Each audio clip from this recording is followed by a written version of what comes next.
esteio alberga a mais linda imagem de Minas, trabalhada no cedro perfeito da beleza, e a tudo ilumina.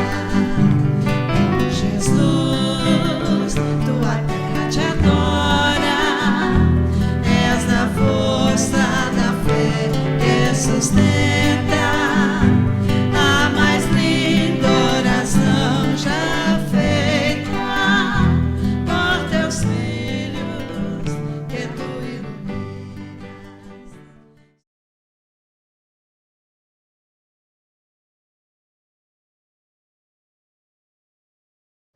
Se você já veio à Liberdade no Jubileu, deve ter visto e observado aquela quantidade grande de homens de opa vermelha, que o pessoal costumou chamar de os homens de vermelho.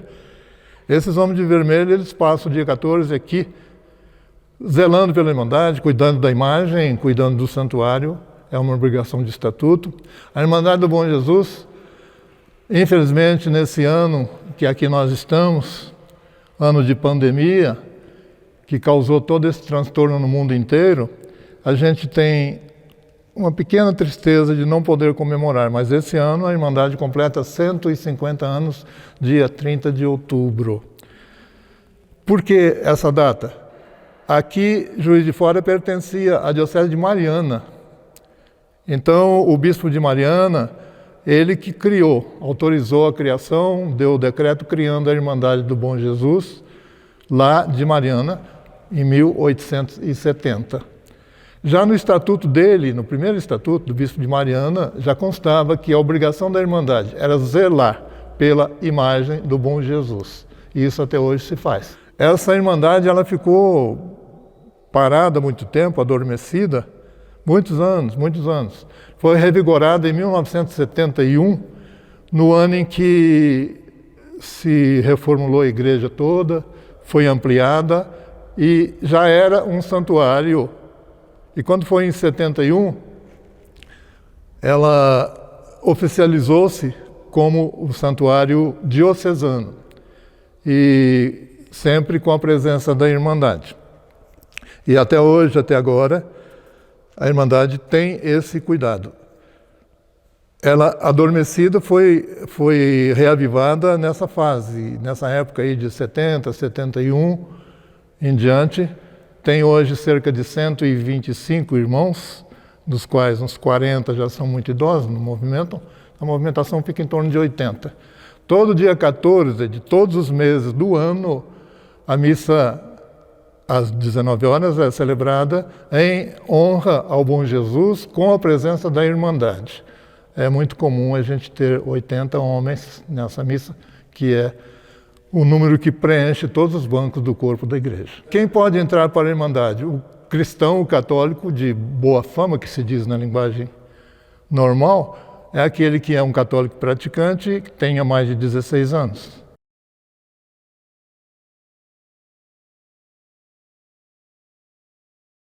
Por que não se desce mais a imagem do trono e teve que se fazer uma réplica?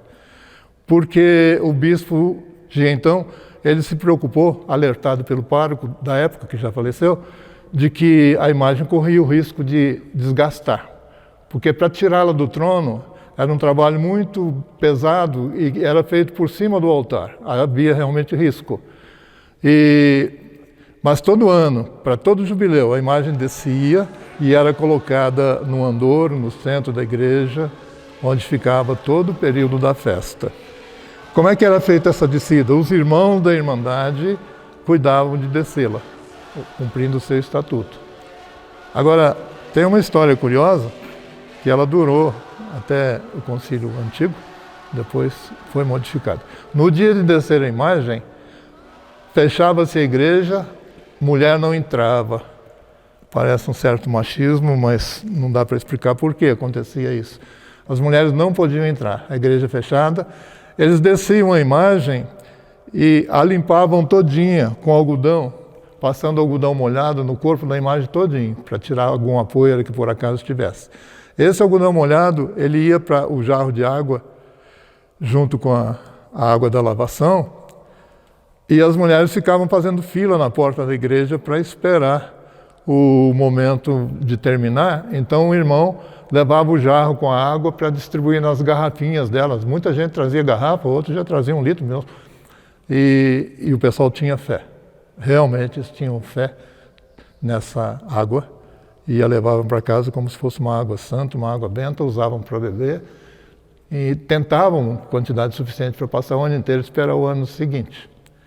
Agora, uma outra coisa, as crianças perguntavam: mamãe, por que a gente não pode entrar?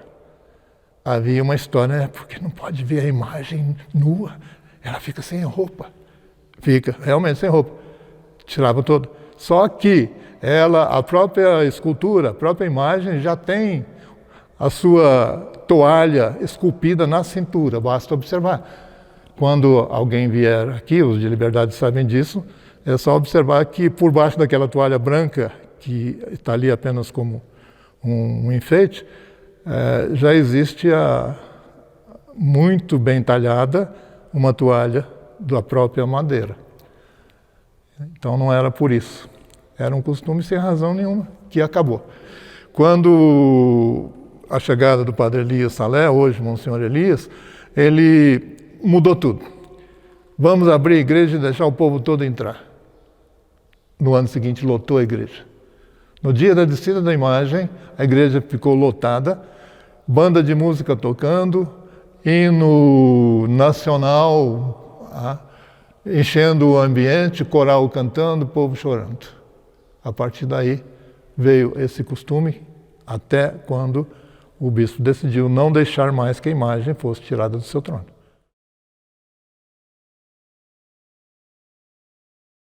É necessário que se saiba que quando a imagem deixou de descer do trono, houve muita dificuldade para se fazer a procissão no dia 14, porque realmente a imagem ela só saía mesmo no dia 14 também. Então, nos primeiros anos, isso aconteceu em 95, perdão, quando era padre, o padre Eupídio, que já faleceu. Os padres que vieram depois, os dois, padre Carlos Alberto e padre Camilo, tiveram dificuldade. A primeira procissão foi só com a cruz, à frente da procissão, sem imagem.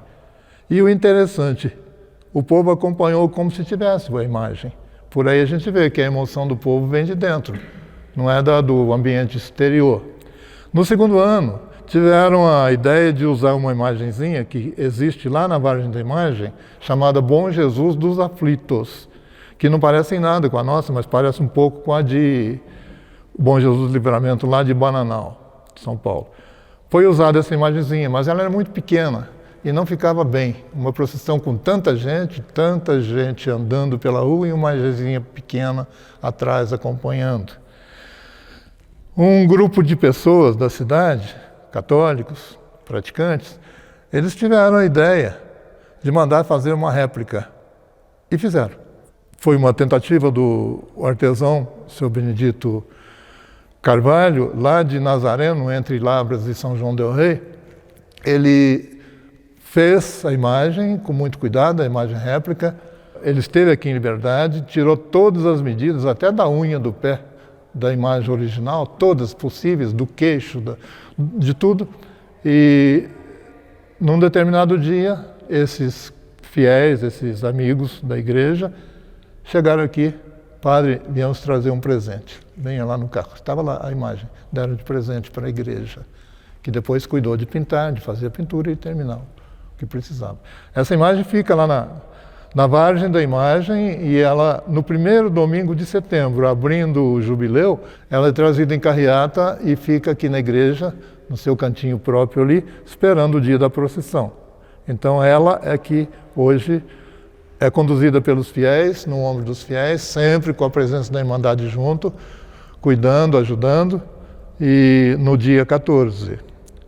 Quando termina setembro, no último domingo, ela retorna para lá, também da mesma forma. Quando chega lá, é celebrada a última missa e ela fica o ano inteirinho guardada lá, servindo a Vargem da Imagem, a capela, é o lugar onde tudo começou, é a Vargem da Imagem. Liberdade, tem sepulcro florido, com amigos de tantos lugares, viajantes que aqui sempre vêm pra buscar sua bênção divina. Bom Jesus, és a fonte querida de carinho, amor e perdão aos povos que aqui vêm nestes séculos de muita oração. Uma coisa interessante, às vezes as pessoas perguntam, a festa da igreja interfere lá na festa dos barraqueiros, lá no centro da cidade? A gente pode responder, são duas festas distintas. A maioria das pessoas vem no dia 14, vem para a festa religiosa, para as missas e para a grande procissão de encerramento. A vida social, os barraqueiros, sempre existiram barracas. Mas há uns 50 anos atrás eram barracas muito pobres, muito sem condição, algumas feitas de bambu, coberta com lona, barraqueiros com muito poder aquisitivo, coisa interessante. Venda de sapato, venda de material de cozinha, tudo isso, mas eram mal montadas. Mas mesmo assim, com o tempo, porque o barraqueiro, na vida de andante dele, ele sai de uma festa e vem para outra. Eles acabam vindo para cá. Agora, a cada ano aumenta mais o número de barraqueiros. Quem é mais antigo aí lembra, as barracas ficavam cá na parte mais, que a gente chama parte de baixo da cidade. Hoje ela vai até quase na saída para a BR. Aumentou muito também o número de barraqueiros. Os barraqueiros atrapalham a festa litúrgica? De maneira nenhuma. Quem vem para a igreja para rezar, vem para participar da cerimônia litúrgica, já é o suficiente para encher toda a igreja e na hora da procissão encher toda a área em volta do Santuário Basílica, que é uma área imensa, enorme, e as procissões chegam a ter de 12 a 15 mil pessoas na procissão de encerramento. Então são duas vidas diferentes. Há muito barraqueiro que nunca apareceu na igreja, há outros que têm a sua fé. Houve um tempo que um padre tentou celebrar no dia 15 a missa dos barraqueiros. Primeiro ano apareceram umas 30 pessoas, no segundo umas 20, no terceiro não apareceu mais ninguém. Então, realmente são duas vidas diferentes, queira ou não, né? A festa litúrgica, a festa da igreja e a festa dos barraqueiros. Então, dia 15 fica reservado para o barraqueiro, não deu certo. É o dia das compras e as donas de casa, as mulheres, os homens também, aproveita esse dia para fazer as suas comprinhas. Tem gente que passa o ano inteiro esperando para comprar uma malinha de ferramenta. É nesse dia que é bom de comprar a preço barato. Sabemos que esse documentário está sendo montado agora, em setembro de 2020. 2020, o ano que vai ficar na história, que ensinou ao mundo a ter paciência. Quando é que alguém poderia pensar que um vírus com tamanha força pudesse causar tanta destruição e, naturalmente, destrói um pouco da alegria da pessoa também. Mas, como cristão, nós temos que aceitar e ter a esperança e a confiança de que isso tudo vai passar. Muita gente se foi, mas há de haver uma recuperação e a gente está sentindo naqueles que são romeiros, voltarão aqui, na tristeza dos romeiros de não poder vir, não poder participar.